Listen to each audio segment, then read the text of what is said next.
In the moonlight, a mysterious man and his wolf flee from orcs and demons, desperate to protect the package he's carrying. Unfortunately, the man has already been wounded, and the package he's carrying is a matter of life and death. In a final act of desperation, he gives the package to the wolf as he proceeds to make one last stand. The mysterious man dons a blade as he's surrounded by demonic orcs. He proceeds to engage the creatures as the wolf flees into the night.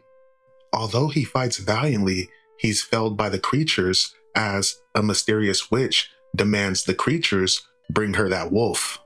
But elsewhere, on a farm in Kansas City, Dorothy is attending to the mundane task of farm life. But as Dorothy Gale does laundry, she looks out into the field and sees nothing but farmland as far as the eye can see. But as some of her laundry blows away, a fellow cowhand named Samuel attempts to retrieve it when he falls into the bullpen.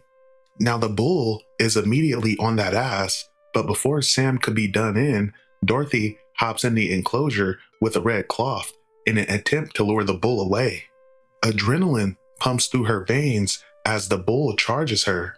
But with the reactions of someone that's fearless, Dorothy manages to evade the bull. For a brief moment, Dorothy feels invincible, but the bull turns around for round two.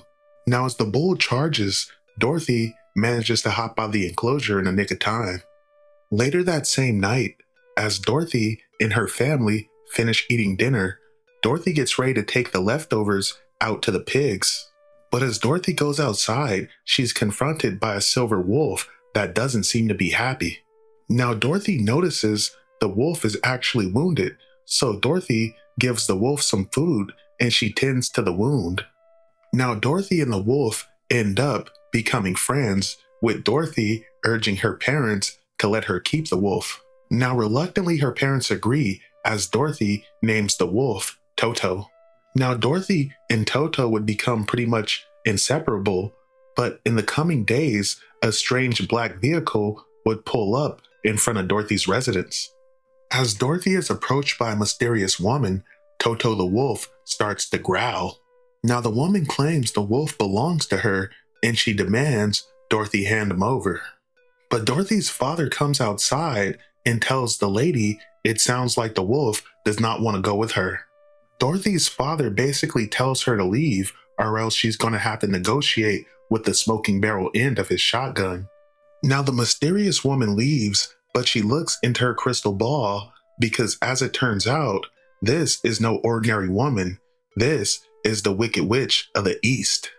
Now the Wicked Witch is done playing around, and as she raises her hands to the air, green magical energy envelops her body until a tornado envelops Dorothy Gale's house.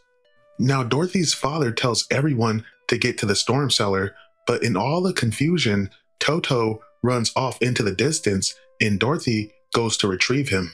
Now the storm cellar door does not want to budge, so they're forced to retreat back to the house. But within seconds, the house is picked up and seemingly whisked through a magic portal. Dorothy's house ends up crashing down in a mysterious land as Dorothy fills her head wondering if she's still alive. But as Dorothy exits her house, she gets the strangest feeling that she's no longer in Kansas as she's surrounded by a fuck ton of little people all bearing sharp weapons that think she's a witch. But as Dorothy tries to explain that she's not a witch, it's not going to be a problem as the real Wicked Witch shows up and she's backed up by several demonic orcs as she tells the little guys that Dorothy belongs to her. To be continued.